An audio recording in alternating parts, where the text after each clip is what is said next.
Hello বন্ধুরা, কেমন আছো তোমরা সবাই? আশা করি বেশ ভালো আছো। আমি দীপ বিশ্বাস তোমাদের সবাইকে স্বাগত জানাচ্ছি গো জি8-এ।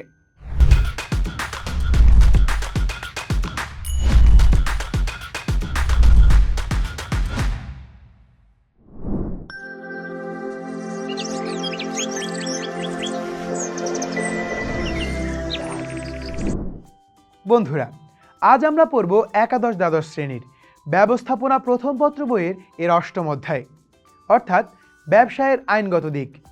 বন্ধুরা, তোমাদের নিশ্চয়ই মনে আছে গত এপিসোডে আমরা কোন কোন টপিক পড়েছিলাম। হ্যাঁ বন্ধুরা, গত এপিসোডে আমরা পড়েছিলাম অধ্যায় 8 ব্যবসায়ের আইনগত দিক সম্পর্কেই। বন্ধুরা, এর ধারাবাহিকতায় আজ আমরা এর ষষ্ঠ এপিসোড শুরু করতে যাচ্ছি। চলো বন্ধুরা, তাহলে দেখে নেই আজ আমরা কি কি বিষয় নিয়ে আলোচনা করতে যাচ্ছি।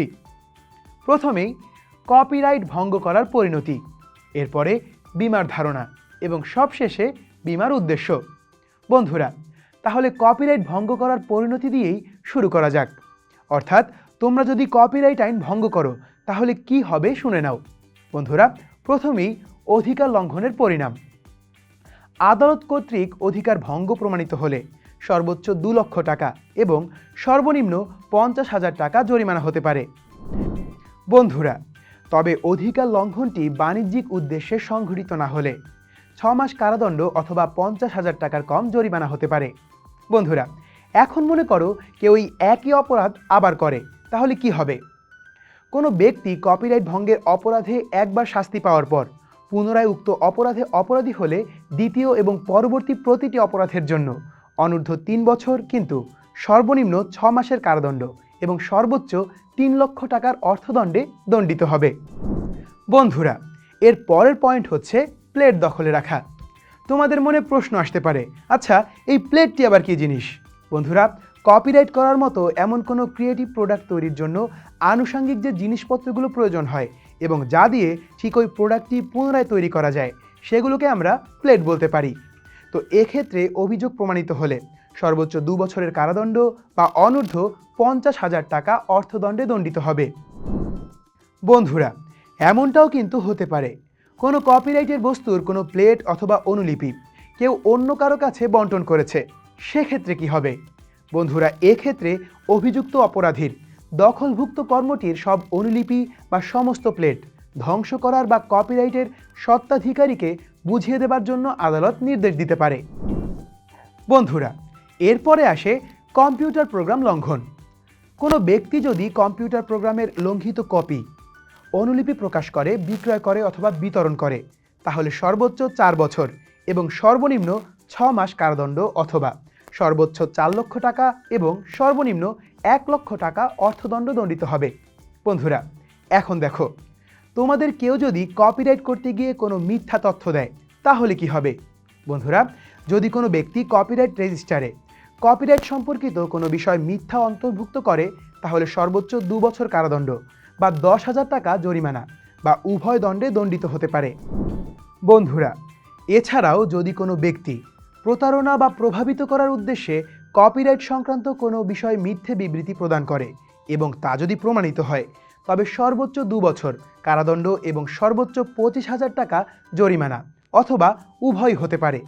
তাছাড়াও যদি কোনো ব্যক্তি কপিরাইটের প্রকৃত স্বত্বাধিকারী না হয়েও কোনো কপিরাইটের ক্ষেত্রে কর্তৃত্বারোপ করে এবং তা যদি প্রমাণিত হয় তবে সর্বোচ্চ 2 বছর কারাদণ্ড বা অনূর্ধ্ব 25,000 টাকা জরিমানা বা উভয় দণ্ডেই দণ্ডিত হতে পারে।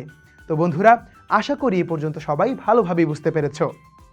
বন্ধুরা, এবারে কিন্তু একদম নতুন একটি টপিক, যার নাম হচ্ছে বীমা। আমি জানি তোমরা অবশ্যই বীমা বা ইন্স্যুরেন্স নাম শুনেছ, তাও তোমাদের আমি এই ব্যাপারে গুছিয়ে একটু ধারণা দেবার চেষ্টা করব।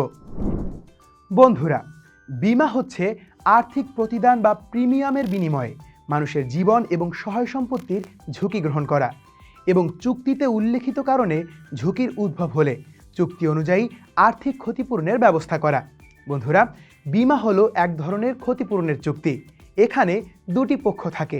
একটি হলো বীমাকারী, যে নির্দিষ্ট প্রিমিয়ামের বিনিময়ে অন্যের ঝুঁকি বহন করে, এবং আরেকটি পক্ষ যে ঝুঁকি অন্যের উপর অর্পণ করে তাকে বীমা গ্রহীতা বলা হয়। বন্ধুরা, এম কে ঘোষ এবং এ এন আগারওয়াল তাদের মতে বীমা হচ্ছে এমন এক যৌথ সমবায় ব্যবস্থা যার মাধ্যমে নির্দিষ্ট পরিমাণ ঝুঁকি সংশ্লিষ্ট পক্ষগণের মধ্যে বণ্টন করা হয়। বন্ধুরা, অন্যদিকে মাউবেরি অ্যান্ড ব্যালেন্সার্ড বলেছেন, insurance is a promise by an insured to an insured of protection and service. বন্ধুরা, বীমার একটি ধারণা তোমরা পেয়ে গেলে। এবারে এক নজরে এর উদ্দেশ্যগুলো আমরা জেনে নিচ্ছি।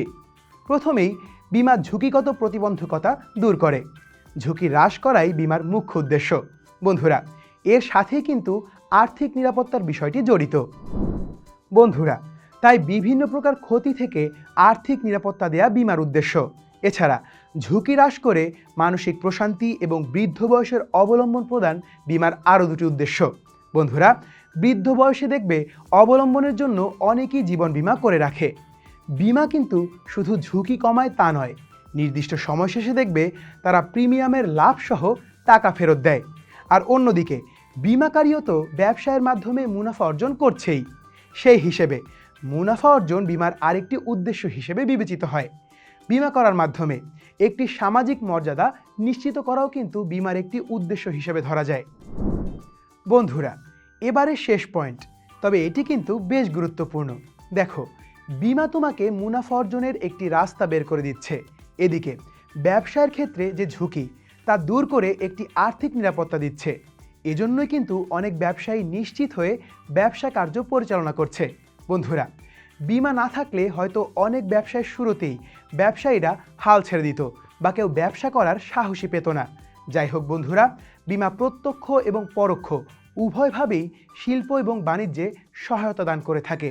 তাই এটিও বীমার আরেকটি গুরুত্বপূর্ণ উদ্দেশ্য। বন্ধুরা, আশা করি এ পর্যন্ত সবাই বেশ ভালোভাবেই বুঝতে পেরেছ। আজ তাহলে এ পর্যন্তই। পরবর্তী পর্বে আবারও দেখা হবে তোমাদের সঙ্গে। সে পর্যন্ত ভালো থেকো, সুস্থ থেকো এবং অবশ্যই গো8 সঙ্গে থেকো। ধন্যবাদ।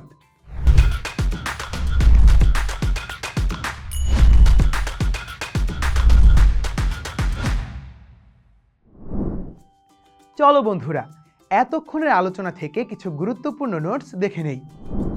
কপিরাইট ভঙ্গ সংক্রান্ত অপরাধগুলো হচ্ছে অধিকার লঙ্ঘন, প্লেট দখলে রাখা, প্লেট বিলি বণ্টন, কম্পিউটার প্রোগ্রাম লঙ্ঘন, রেজিস্টারে মিথ্যা অন্তর্ভুক্তি, মিথ্যা বিবৃতি প্রদান, মিথ্যা কর্তৃত্ব আরোপ। বীমা হলো আর্থিক প্রতিদান বা প্রিমিয়ামের বিনিময়ে মানুষের জীবন এবং সহায় সম্পত্তির ঝুঁকি গ্রহণ করা এবং চুক্তিতে উল্লেখিত কারণে ঝুঁকির উদ্ভব হলে চুক্তি অনুযায়ী আর্থিক ক্ষতিপূরণের ব্যবস্থা করা। বীমার উল্লেখযোগ্য উদ্দেশ্য হচ্ছে ঝুঁকি হ্রাস, আর্থিক নিরাপত্তা বিধান, মানসিক প্রশান্তি দান, বৃদ্ধ বয়সের অবলম্বন দান, মুনাফা অর্জন, সামাজিক মর্যাদা লাভ, শিল্প এবং বাণিজ্যে সহায়তা দান।